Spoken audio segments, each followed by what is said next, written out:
मनुष्य की सोच संसार का सबसे गहन या कहो सबसे कठिन भाव है। कब क्या होने के पश्चात ये मन क्या सोच बैठेगा, ये कहना असंभव है। और यही सोच कई बार हमारे मन में हीन की भावना ले आती है। हम सदा हमसे ऊपर की श्रेणी के व्यक्तियों को देखते हैं, उनके जीवन का विश्लेषण करते हैं और फिर स्वयं को हीन समझ लेते हैं। इसके पास इतना धन है, इसके पास कितना बल है, और मेरे पास कुछ भी नहीं। मैं कितना हीन व्यक्ति हूं, संसार के लिए मैं कुछ भी नहीं। होता है ना ऐसा? किंतु ऐसा नहीं है। आपके पास भी बहुत कुछ है। पलट के देखिए, किसी भूखे व्यक्ति को केवल एक रोटी मिल जाए तो भले ही दूसरों के लिए वो अन्न का दाना होगा, किंतु उसके लिए वो भोज से कम नहीं। इसलिए जब भी मन में हीन भावना जागे, अपनों की ओर देखिए, उनकी ओर पलटिए।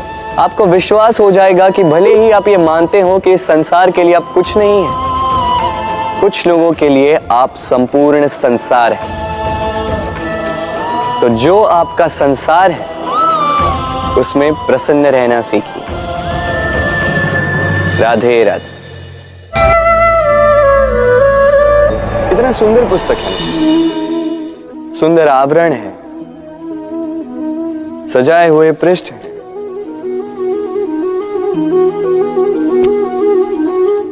किंतु क्या ये सत्य में अद्भुत पुस्तक कहलाने की पात्र है?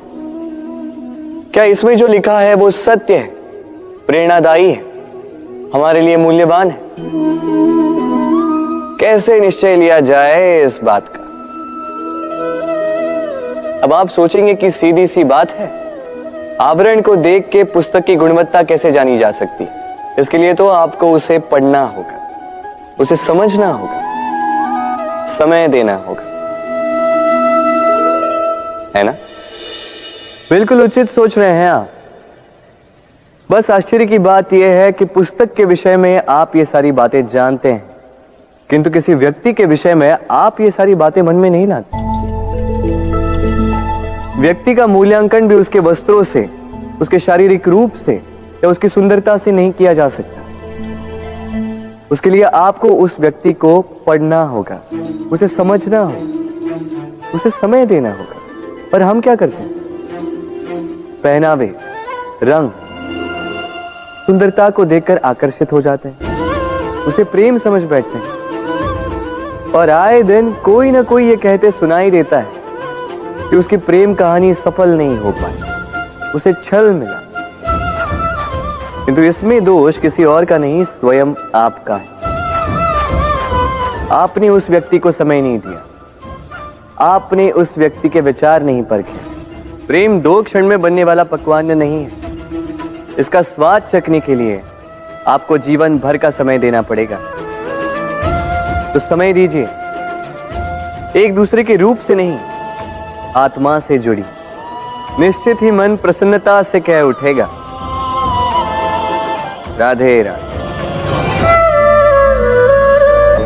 भूल और मनुष्य, इन दोनों का संबंध कुछ वैसा है जैसा पंख और चिड़िया का, जैसा धारा और नदिया का।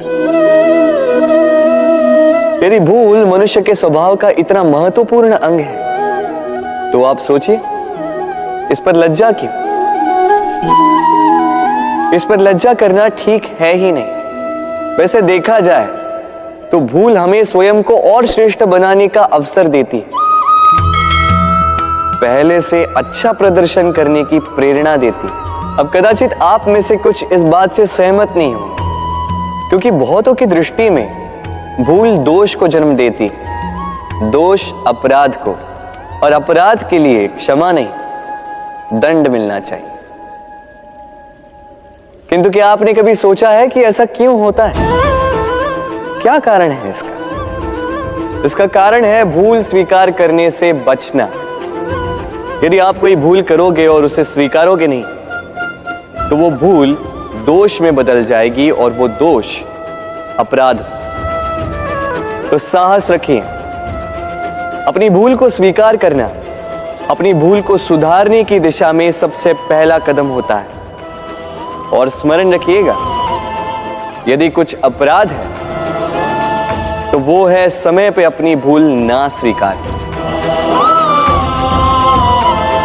राधे राधे। मनुष्य का स्वभाव है कमाना, संग्रह करना, फिर चाहे वो धन हो, नाते हो, संबंध हो या हो प्रसन्नता। परंतु क्या आपने कभी सोचा है, नियति ने यह संग्रह करने की प्रकृति मनुष्य में क्यों डाली? एक बीज से पौधा पनपता है, उसके भोजन से फल संग्रहित होता है। क्यों? इसलिए ताकि वृक्ष उसे स्वयं खा सके? नहीं, बल्कि इसलिए ताकि वो भूखे जीवों में बांट सके। अब आप पूछेंगे कि इसमें वृक्ष का क्या लाभ? लाभ है, क्योंकि जो बांटता है वो मिटता नहीं। जो फल ये जीव खाते हैं वो उसके बीजों को वातावरण में बिखेर देते हैं, जिससे जन्म लेते हैं नए वृक्ष। उसकी जाति, उसका गुण, उसकी मिठास अमर हो जाती है। इसलिए स्मरण रखिएगा, अमीर होने के लिए एक एक क्षण संग्रह करना पड़ता है, किंतु अमर बनने के लिए एक एक कण बांटना पड़ता है। राधे राधे। प्रेम,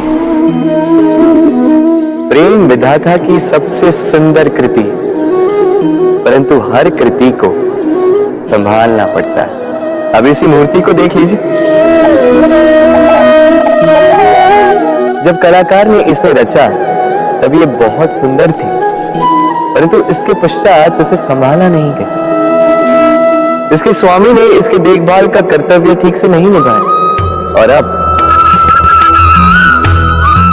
यह मूर्ति असुंदर लगने लगी। इसी प्रकार केवल कह देने से प्रेम नहीं हो जाता। इसके लिए आपको अपने कर्तव्यों को पूर्ण करना होगा।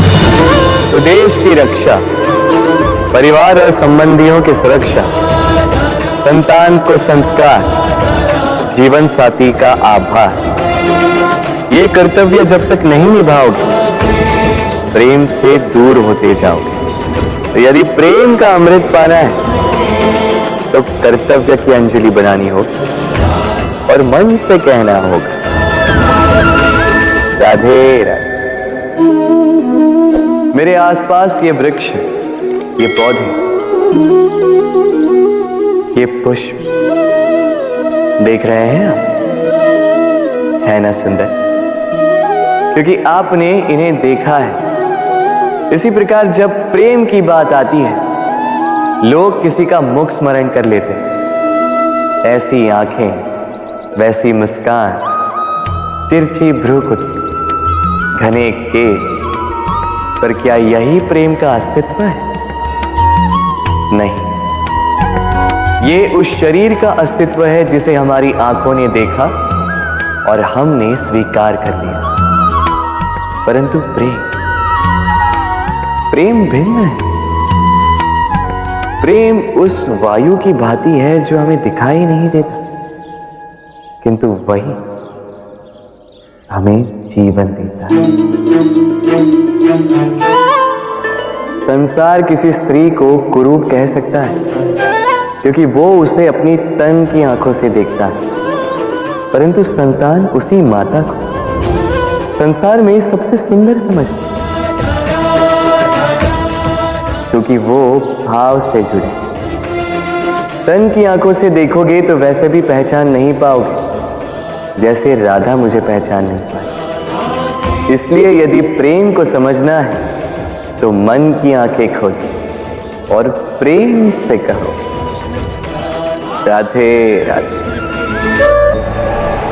हम में ऐसा कोई नहीं होगा जिसने वृक्षों को ना देखा, वृक्षों पे इन पक्षियों को ना देखा, इनके घोंसलों को ना देखा, इन पक्षियों को अपने छोटे छोटे बच्चों को भोजन कराते ना देखा। संसार का सबसे ममत्व वाला दृश्य होता है। चिड़िया दूर से अपनी चोंच में दाना भरकर लाती, स्वयं भोजन करने में असक्षम संतान की चोंच में डालती, स्वयं भूखी रहती, निस्वार्थ निश्चलता से। और जब संतान के पंख निकल आते हैं, वो उसे उड़ना सिखाती और उसके पश्चात उसे स्वतंत्र कर देती है अपना जीवन जीने के लिए, इस आकाश में उड़ान भरने के लिए। और हम मनुष्य क्या करते हैं? जिस संतान को हम पंछी की भांति पालते हैं, उसके पंख निकलते ही हम उसे बांध देते हैं, ये सोच के कि कहीं वो दूर उड़कर न चली जाए। ऐसा नहीं कि इस स्थिति में माता पिता को संतान से प्रेम नहीं है, अवश्य है, किंतु इसमें प्रेम पर मोह भारी पड़ जाता है, जो स्वयं अपने और संतान के भविष्य के बीच में बाधा बन जाता है। हम ये भूल जाते हैं कि हम केवल जन्मदाता है, भाग्य विधाता नहीं। तो जब प्रेम में मोह आ जाए तो वो प्रेम नहीं, स्वार्थ बन जाता है। इसलिए प्रेम को पास रखिए और मोह को दूर, क्योंकि जिससे प्रेम करते हैं उसका विकास नहीं रोका करते। राधे राधे।